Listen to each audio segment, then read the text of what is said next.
Hey everybody, Trey here. Welcome back to another video. Our much anticipated severe weather outbreak sequence is set to kick off today and kick off with a bang. The SPC has upgraded to a high risk level 5 out of 5 for the pink shaded region here from southern Kansas into western, northern, and central Oklahoma, including the Oklahoma City metro area. So a very serious situation on the table for today that has evolved over the last couple of days. We do have a large, moderate, and enhanced risk, level 3 and 4 out of 5, extending all the way up into southern Nebraska, western Missouri, as we could see some significant severe weather up there. And then a large slight risk extending all the way up into western South Dakota, down and off to the east into Missouri, western Illinois, into northwest Arkansas. So a broad area of severe threat today, but our most focused region for intense severe weather is expected to be in the red and particularly in the pink shaded regions here. This is a very rare circumstance. The SPC issues maybe 1 to 2 high risks per year. We only saw one high risk last year, that dual high risk on March 31st, which resulted in a pretty widespread tornado outbreak. And we have our first high risk of the year this year today on Monday, May 6th. The expectation is for multiple intense supercells capable of producing all severe hazards, all of which could be significant. The tornado threat is quite elevated today. We have a 30% hatched area there in that high-risk region from southern Kansas into central Oklahoma. These supercells could have the potential to produce multiple long-track, strong to violent tornadoes, violent being EF4+. That is certainly on the table for today.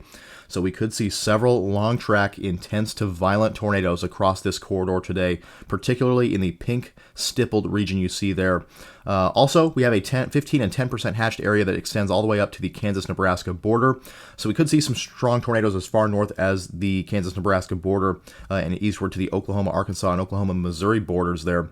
But the main risk for intense tornadoes is going to be in the red and in particular the pink stippled regions you see here. Large to very large to even giant hail is on the table as well, particularly in the first few hours of the convective life cycle today. 45% hatched area for large to giant hail, 2 to 4 plus inches in diameter hailstones possible with these supercells today, particularly in the pink region from central Kansas down into southwest Oklahoma. Large 15 and 30% hatched areas there, extending up into far north Texas and up into southern Nebraska. So large area of significant severe hail on the table for today. And damaging winds could be significant as well, particularly as the storms congeal into more of a line. And so that would be more across the northern portions of the risk area. We'll talk about that here in just a second. And then as storms farther south congeal into a line going into the overnight hours across parts of southeast Kansas into northeast Oklahoma, southwest Missouri, northwest Arkansas. So all in all, a very dangerous setting up for today. And so we're going to go deep into the meteorology in this video. I know we do have a few severe threats coming up, particularly on Wednesday. This is tomorrow for Tuesday. And then on Wednesday, we have a significant severe weather risk area from the Ozarks all the way into the Midwest. So we are going to hold off on talking about those threats later this week for another video, but because of the potent and dangerous nature of the setup today, we're going to focus this video entirely on today's setup. So let's go ahead and dive right in. Before we go into the meteorology here, let's just show you who's in and who's out. Let's take a closer look at who is in and who is out. So this pink outline here is our high risk. So that includes really the southern half of the Wichita metro area, the I-35 corridor all the way down to Oklahoma City, the entire Oklahoma City metro area under the gun for significant severe weather today in that high risk area. That includes Norman, Yukon, Mustang, Edmond, Midwest City, Del City, all of the Oklahoma City metro under the gun for significant severe weather today. Other places include Kingfisher, Enid, Fairview, Watonga, El Reno, Anadarko, Carnegie, Weatherford, up toward Perry, Blackwell, Tonkawa, Ponca City, over into Osage County there. So that is on the Oklahoma side. In Kansas, again, the southern half of the Wichita metro area, places like Harper, Belle Plaine, Wellington, the Kansas Star Casino, Arkansas City, Winfield, under the gun for that greatest level 5 out of 5 threat for today. The red outline is going to be your moderate risk. Still, maybe a tick down in confidence in robust, super significant severe weather in that area, but still, you need to prepare as if you are in the high risk, even if you are in the orange, the red, and even the orange area here, which are the moderate and enhanced areas, respectively. So in the red shaded region here, that does include, again, a very high threat for significant tornadoes, significant hail, and significant damaging winds. Places like McPherson, Hutchinson, Wichita, over toward Coffeyville, Tulsa, down toward Davis, the I-35 corridor south of Oklahoma City, over to Lawton, Fort Sill, Altus, Elk City, Woodward, Pratt, Kansas, St. John, under the gun for that level 4 out of 5 risk, and then our enhanced risk extends all the way up into southern Nebraska, Grand Island, Kearney, Lincoln, Kansas City, Lawrence, Manhattan, Kansas, Salina, Hayes, Russell, along the I-70 corridor there in north central Kansas, Emporia, under the gun for that level 3 out of 5 risk, Fort Smith, Springdale, Fayetteville, Bentonville, Joplin, Springfield, Missouri. You are in the enhanced risk, and you need to prepare. If you're in any of these shaded regions today, these darker colors, the yellow, orange, red, and in particular the red and pink shaded areas, you need to be on high alert today for significant severe weather. All right, so let's go ahead and dive into the meteorology here. We're going to take a very detailed look at the environment for today because this setup certainly warrants it. Oftentimes I do kind of abridge things a little bit in the interest of time, but today's setup certainly warrants a very deep dive into the meteorology. So let's go ahead and dive right in. We'll start off with the SPC mesoanalysis here. This is the 500 millibar map at the current time, and it's pretty easy to see what is going to be initiating our severe weather for today. It's this beautifully negatively tilted trough making its way into the central U.S. as we speak. Beautifully negatively tilted axis there, stretching from Wyoming down into West Texas. That will continue to swing off to the northeast today and really focus its wrath, if you will, on the northern portion of the risk area, Kansas into Nebraska, farther north into South Dakota. The main forcing with this setup is going to be situated up there. You can also see very meridional flow in the exit region of this trough. Very meridional flow, meaning south to north flow. And as we talked about before, that oftentimes is a little bit more unfavorable for discrete convection, as the shear vectors, the deep layer shear vectors, tend to be oriented more parallel to your initiating boundary. And that will certainly be the case today. We'll look at that more in just a second. Down here to the south, though, as this trough swings through, it's going to maintain a negative tilt. And down here into parts of southern Kansas into Oklahoma, we're going to see much more of a glancing blow from the trough. Most of the forcing relegated off to the north. And so more of a glancing blow down here, and our winds here at the base of this trough have a much more westerly component. That's going to allow shear vectors to be quite a bit more orthogonal or perpendicular to our initiating boundary, which is the dry line, and therefore we are much more likely to see a discrete supercell mode down here across portions of southern Kansas into Oklahoma. That is one of the main reasons for the risk upgrade today, as the storm mode is expected to remain fairly favorable for significant, intense, severe weather for a longer period, much longer period than it is farther north, where we should see a pretty quick transition to a linear complex. Let's go up to 300 millibars. This trough is going to actually eject off to the northeast pretty quickly, and our axis is going to be much more oriented up here across northern Kansas into Nebraska, meaning our main forcing is up here, but you might suspect that behind that would be a little bit more unfavorable for severe weather because of the positioning of the overall axis of the trough. We might be kind of behind the axis of the trough here in southern Kansas and Oklahoma. If we look at 300 millibars, that's a little bit of a different story. We see at 300 millibars, our trough axis is a little bit farther back to the southwest. Still a very beautifully negatively tilted trough. This is going to move into the plains and really take aim at parts of Oklahoma and southern Kansas here, going into the late afternoon, early evening hours today. We're going to see very intense defluence aloft. Defluence, again, is the spreading apart of those wind vectors you can aloft. You can already see it here across parts of Colorado into the central high plains. More southerly flow across northern Colorado, western Nebraska.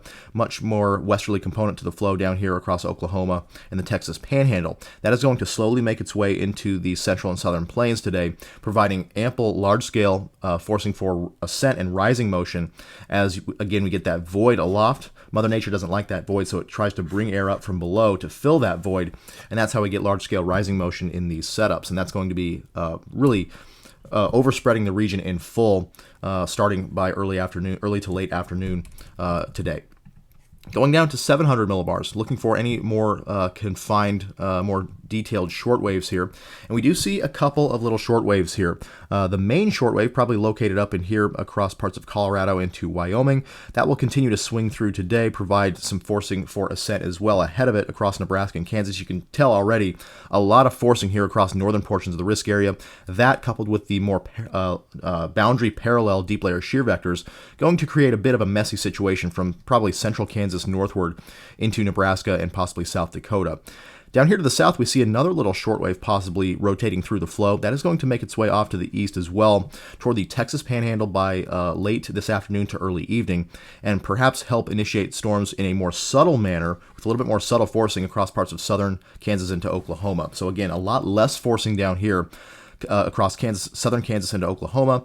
Therefore, a much more scattered to isolated threat down here across these areas, whereas convection to the north going to be a little bit more widespread. Down here, less forcing and overall much more boundary perpendicular shear vectors to help with that discrete storm mode. Down at 850 millibars, as you might expect, with this very strong upper level trough here making its way across the Rockies, very strong flow out of the southwest making its way across the Rockies this morning. We have started to see an intense surface cyclone develop, stretching across really the entirety of the high plains here, centered across somewhere there in northeast Wyoming to western South Dakota, but a very broad cyclone here, and that has induced a broad low-level jet response, 30 to 35, 40, 45, 50 knots of flow here, all the way up from southern Canada southward to Texas there, so a broad swath of strong low-level jet, and that should maintain itself through much of the day, as we will see this low-level cyclone really start to even intensify a little bit more as we get this negatively tilted trough to maintain its negative tilt and really traverse the Rockies and make its way into the Central Plains today. We should see the maintenance and intensification of this low-level cyclone, and therefore our low-level jet should be strong for much of the day across these regions. We'll definitely be focused here farther north ahead of the actual center of the cyclone, so northern Kansas northward into Nebraska and South Dakota, much stronger low-level flow up here. We may see a little bit more modest low-level jet here across this region from southern Kansas southward into Oklahoma and North Texas, but we should still maintain an adequate low-level jet through much of the day, 30 to 35, 40 knots or so, increasing as we go into the evening hours. As we know, these low-level jets tend to increase on a diurnal cycle. So during the day, they may wane a little bit. At night, they tend to really ramp up, and that is expected with this particular setup. We should see a very quick ramp up in the low-level jet toward early evening and after sunset, and that will allow for that all-hazards significant severe weather threat to maintain itself through much of the evening and nighttime hours here across southern Kansas into Oklahoma. So unfortunately, the severe weather threat will not be waning as the sun goes down. We start to decrease the instability a little bit. We probably will maintain the instability through much of the evening and nighttime hours, as we'll get continued strong warm moist convection here as the low-level jet strengthens, and that low-level shear will only increase to pretty obscene amounts here going into the after sunset. So unfortunately, that severe threat will continue nocturnally into the nighttime hours, which always warrants a dangerous situation for folks here as we go later and later into the evening. So all in all, our main skeleton here for a significant severe weather event is coming together very clearly, and we're not going to have some of those issues that we saw in previous setups with as far as the timing of the mid and upper level wave goes. You can see it's already here. The axis of the trough is already starting to impinge upon the Texas Panhandle, eastern Colorado, western Kansas vicinity. That will continue to swing through today, and we should see fairly early initiation of storms up here across especially Kansas into Nebraska, South Dakota, as the trough will start to move in. The forcing with the trough already starting to get close to this region, so we should see a very early initiation of storms there, probably right around midday to early afternoon, and then with more glancing forcing down here across the southern portion of the risk area, particularly in the moderate and high risks, we should see a little bit more delayed initiation of storms. And that is only going to increase the severe weather threat as we will wait for peak diurnal heating across these regions, and that will maximize instability for these storms to work with. So our trough is timed very well with diurnal heating here, especially across the southern portions of the risk area, the southern plains today, and that again will only make for a more potent severe weather risk. Let's go down to the surface. You can see our surface cyclone, very, very strong surface cyclone at this point.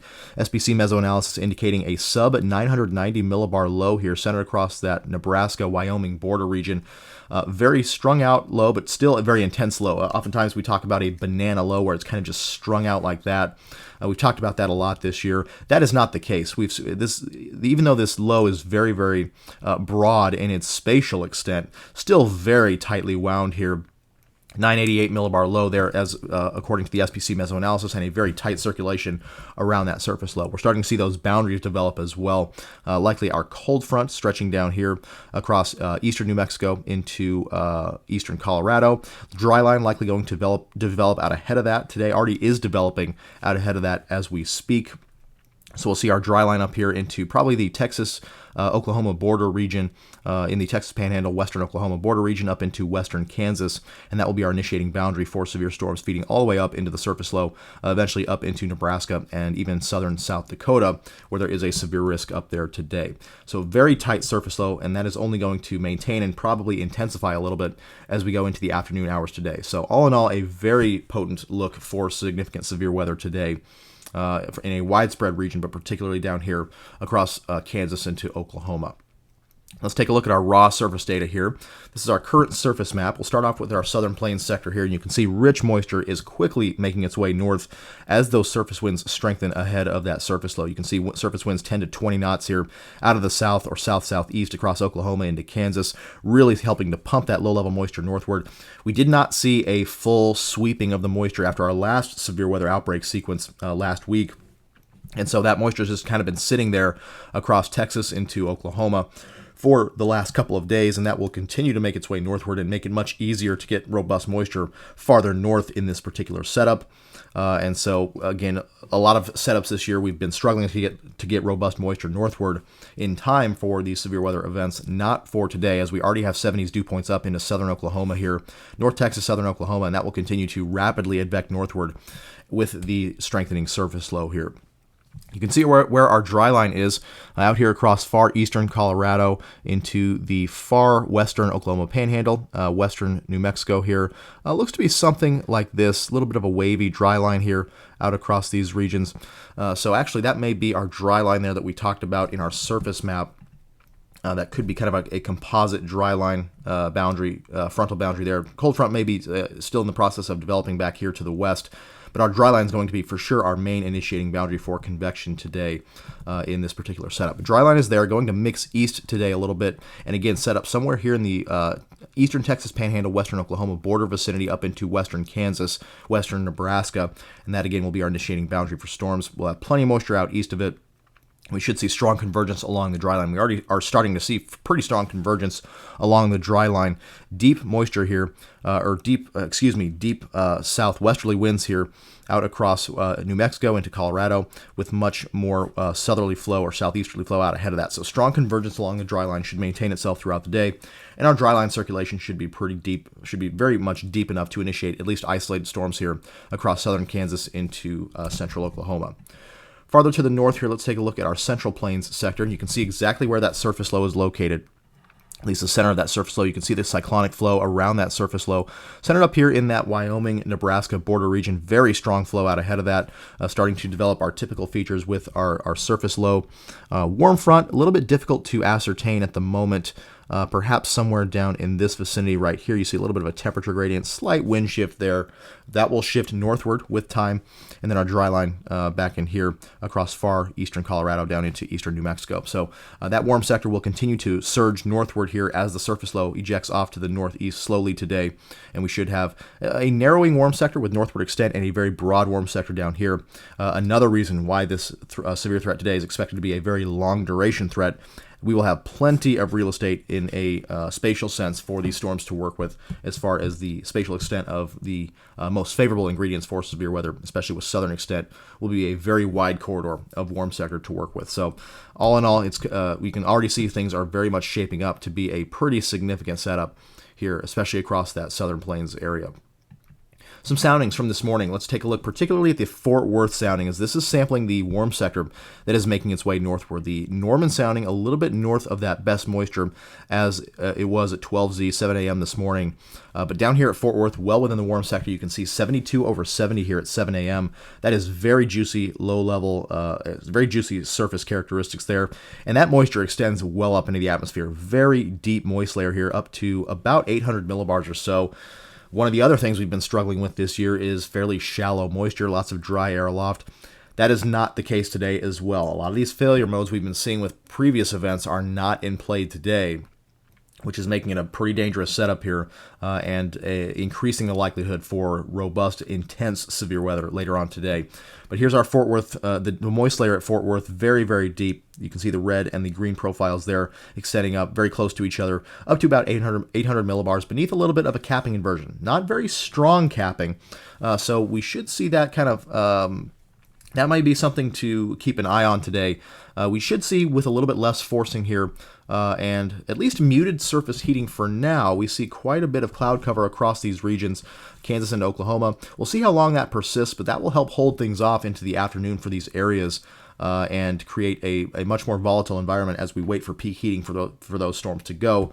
If we had this cap, though, is pretty weak, so if we do see some erosion of that cap early on, we could see somewhat earlier initiation of these storms out in western Oklahoma into the eastern Texas Panhandle, into southern Kansas, given a fairly weak capping inversion in place. Not going to take much to erode this cap fully, but given that we have some cloud cover at the moment, holding on, and probably will hold on through much of the morning before we get some clearing. You can see clearing already working in from the west.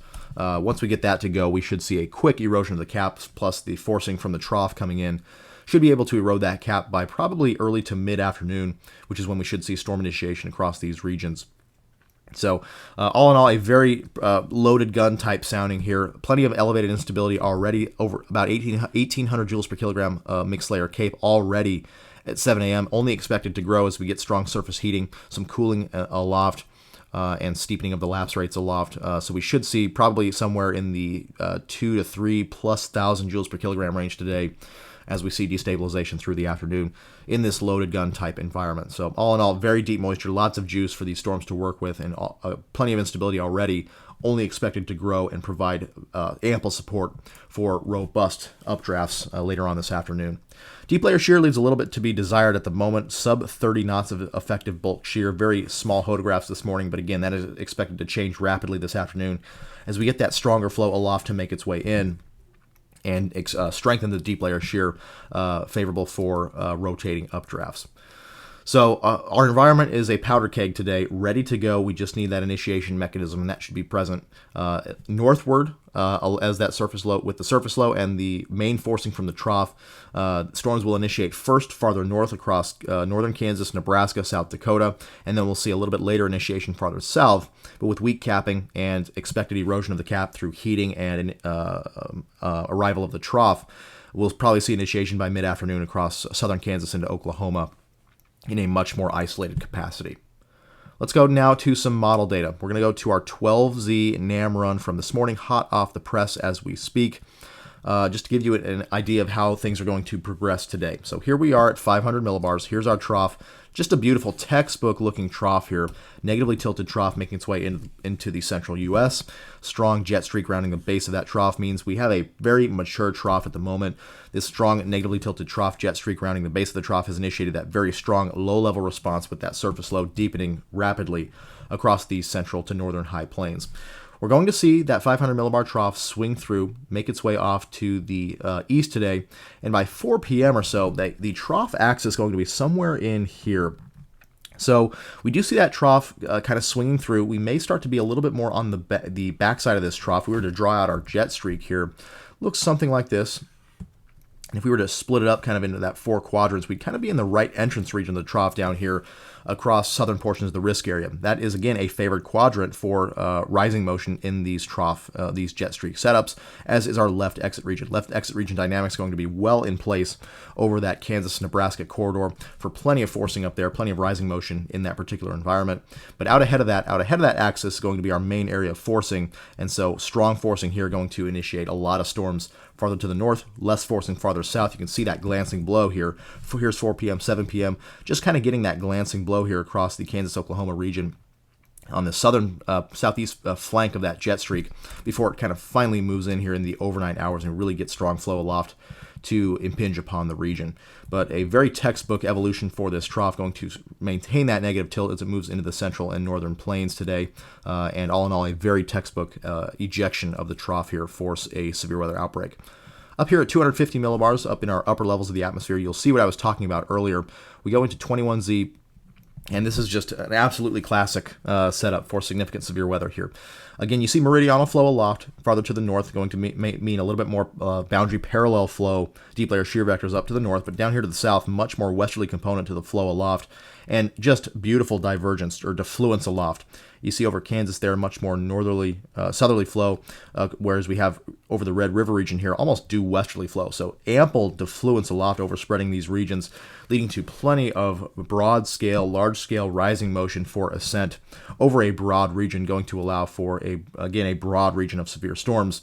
But that defluence is maximized here over Kansas and Oklahoma, so that bullseye kind of sits right there, southern Kansas into western and central Oklahoma. Down here at 700 millibars, we'll take a look at those short waves here. We had that main shortwave trough up here into eastern Colorado at the moment. A little bit of a shortwave down here as well across the desert southwest. We'll follow those as we go through the day today. Those are going to eject off to the east. We see a little bit here by 21Z, a little bit of a shortwave down in here. Our main shortwave kind of is up in here across Nebraska, northern Kansas, a little bit of a kink in the height contours there. Out ahead of that, again, our main forcing. Down here, a little bit more of a shortwave here, perhaps a little bit more oriented. Actually, our main shortwave might actually be back in here. This is by 4 p.m. At 7 p.m. we see just kind of a broad kink in the height contours there, impinging upon the Texas Panhandle, and that should lead to a more subtle ascent down here across southern portions of the risk area. 850 millibars. Let's go to our low-level jet. You see that low-level jet maintains itself through much of the day, focused on areas farther north with that main core of the low-level jet down here across Oklahoma into Kansas. Still 40 to 45 knots of flow there at 850 millibars for these storms to work with. So initially might be a little bit weaker low-level shear than areas farther north, but watch what happens as we go into the evening hours today. That low-level jet really spikes as we go into the evening hours here. Here's at 7 p.m., 10 p.m., very broad low-level jet here, 50-plus knots of flow down here across these regions will lead to a very rapid enlargement of low-level hodographs to maintain that significant severe threat and intense tornado threat going into the evening hours tonight. That low-level jet continues off to the east going into tomorrow. So again, we're going to maintain that severe threat through into the nighttime and overnight hours as we move east. We eventually will congeal everything kind of into a squall line here as we get strong flow in the low levels to really mature there in the overnight hours. We will see a squall line, pretty much a robust squall line here. May be able to maintain some discrete elements here moving into eastern Oklahoma, southeast Kansas, but mostly we will congeal into more of a line, a large squall line with the potential for embedded strong tornadoes and damaging winds going into the evening as these strong winds in the low levels are transferred down via downdrafts. Down to the surface here. Let's go to our surface sector.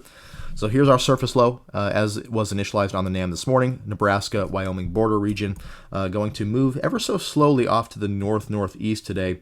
And so we should see that is going to mean that we won't see a rapid reduction in the size of the warm sector with southern extent. We're not going to see much eastward progression of the warm sector, and so of the surface low. So we will maintain a very broad warm sector down here, especially with southern extent. A little more pinched up here into the areas farther north. We could see a little bit of a cold core type threat develop up in here as we have our surface low in very close proximity to our 500 millibar closed cyclone up in here. So we could see a little bit of a cold core type setup developing up there into western and central and southern South Dakota, northern Nebraska, with maybe an arc of a few supercells up there. But again, our main severe threat going to be down to the south in our warm sector. So let me zoom into our central plains sector here, and we can take a look at our moisture quality. So here we are, 50s dew points all the way up into South Dakota this morning. That is confirmed by our surface map this morning, so you can see mid-50s dew points all the way up to the Nebraska-South Dakota border and likely farther to the north. If we take a look at our northern plains sector, you can see those mid-50s dew points all the way up into southwest South Dakota at the moment. So robust moisture return well underway at this point, and that's going to continue to make its way northward going into the afternoon hours today. So here we go, 10 a.m., 1 p.m., going on into 4 p.m. So you can see that the eastward advance of the boundary here, very strong eastward advance of our initiating boundary, our dry line / Pacific front up here. You can see quickly how that Pacific front overtakes the dry line farther to the north. And we should see an overall increase in the forcing as that takes place going into the overnight hours tonight. We'll see it. You can see the quick eastward surge of the stronger dew points here. That may be convectively initiated there. That might be a convection just eating up those dew points here as it moves off to the east in the form of a squall line. And you can see farther to the south, we don't really see that surging of the warm sector going into the early evening hours. But here we are at 1 p.m. Probably we'll see storms initiate along the boundary here. We zoom into our 500 millibar map. You can see that forcing well impinging upon this region at this point, with adequate moisture here ahead of the surface low. So we should see storm initiation by midday to early afternoon up in here. Could see again that arc of supercells, low top supercells up here, with that severe threat up into South Dakota by early afternoon.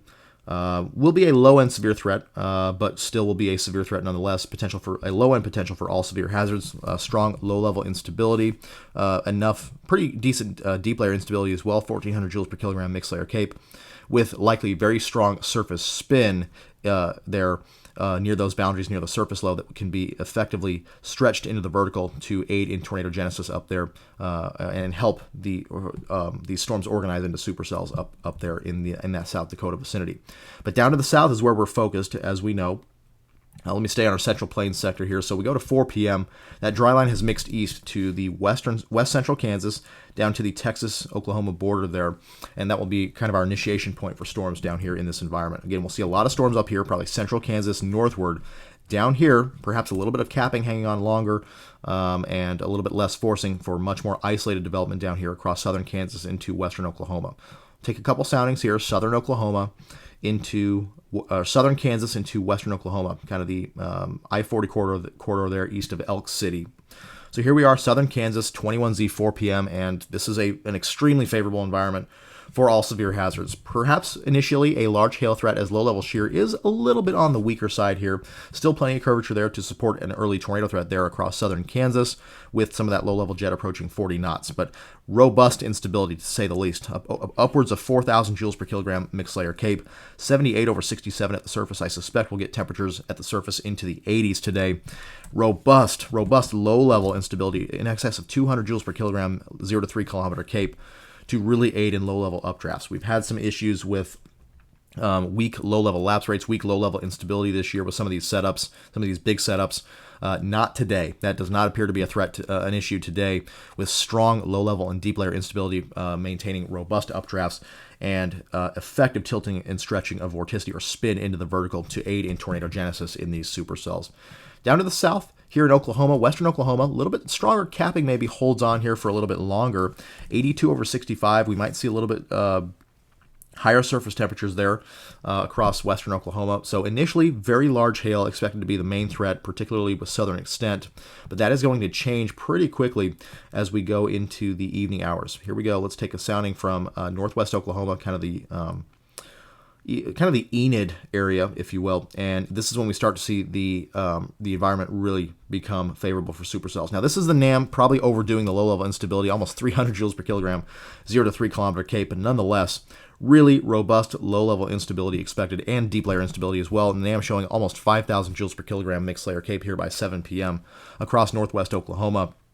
Probably a little bit on the high side, a little bit of an overestimation, but nonetheless, still with 3,000 to 4,000 joules per kilogram mixed layer CAPE, we should see that all hazards threat develop by late afternoon to early evening across this area. Starting to see those photographs become much more favorable for tornadic supercells here with a little bit more curvature there. And then across southern Kansas, a little bit better. We'll take a sounding from up there here at 7 p.m. and we'll see still very favorable there. Strong instability, strong low-level and deep layer shear for supercells. Then we go into 3Z, as we said, a little bit of convection here across northern Oklahoma. take a sounding, try to take a sounding out ahead of that is uncontaminated, and you'll see that the low-level jet has really ramped up, and that's kind of a wonky sounding there. Let's take one up in here, kind of the Kansas-Oklahoma border. Hopefully that's far enough away from the convection.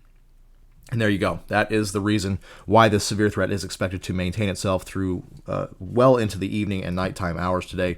Strong instability maintains itself well after dark. No capping works its way back in because of that strong low-level warm moist advection, and very significant increase in low-level jet here, making our photographs incredibly favorable for strong tornadoes with this instability profile. Upwards of 300 to 350 meters squared per second squared effective storm relative felicity. So all in all, a very potent environment setting up particularly toward a late afternoon, early evening, and onward. So any discrete supercells that can maintain themselves or develop out here across this southern Kansas into Oklahoma corridor where the squall line and Pacific front is not surging so much. So down in here, Oklahoma into southeast Kansas, southwest Missouri, northwest Arkansas, that is expected to be our main corridor for significant, intense supercells in that environment. If any discrete supercells can maintain themselves in this environment, they would have the potential to produce strong to violent long-track tornadoes, maximizing that threat towards sunset and after sunset. So this is an incredibly potent environment. Eventually, as I said, things will congeal into more of a line as we get more forcing to come in with the trough and the strengthening of the low-level jet. That will congeal things mostly into a line, but that tail end certainly will have to be watched going well into the nighttime hours for a little bit more discrete development and for that significant all-hazards threat. So let's go and take a look at some convection-allowing models. So this is a 12Z HRRR run for today. And we'll go here forward. You see not much convection at all across these areas going into the afternoon, especially with southern extent.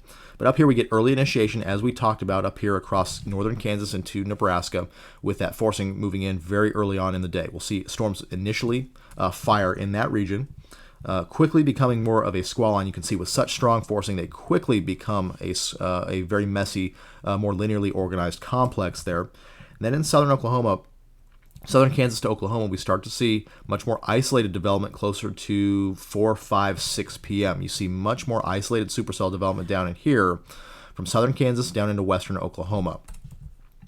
We move into the evening hours, and you see multiple discrete supercells tracking across these regions. That would pose that significant all-hazards threat.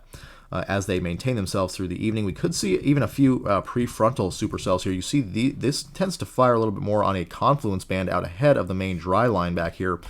Very similar to our Saturday setup from April 27th there, where we had the significant tornado outbreak after dark in central Oklahoma. Those storms formed ahead of the main line on a confluence band, so we'll have to watch that. The HRRR definitely depicting a few storms out ahead of the main line on perhaps some confluence bands here, which would foster, again, that greater threat for more discrete supercells and that all-hazards threat. But eventually we do see a very potent squall line making its way off to the east, and we see we'll definitely see some significant damaging gusts, perhaps in excess of 80 miles an hour, with embedded tornadoes, perhaps a few embedded significant tornadoes along the line here. And if any more discrete supercells are able to maintain themselves here going into the evening hours, this is at 10 p.m., they will foster that significant, strong to violent tornado threat, as well as a damaging wind threat. Very potent squall line. We'll have to watch the Oklahoma City metro area, particularly after dark, as this line moves through. We have some activity here on the southern flank of this line. OKC, Norman metro, under the gun there, going into the evening and nighttime hours. So, folks, if you're able to stay up late, definitely stay up late to keep an eye on things and have that safety plan in place. And then things going into the morning and overnight hours into the morning will move off to the east. Still a very potent look with this squall line as it moves off to the east. So we'll see the continuation of that severe threat well into the morning hours tomorrow. Let's go down to the ARW model to see what it is showing. So we see initiation there across Kansas and Nebraska by early afternoon. This is at 1 p.m.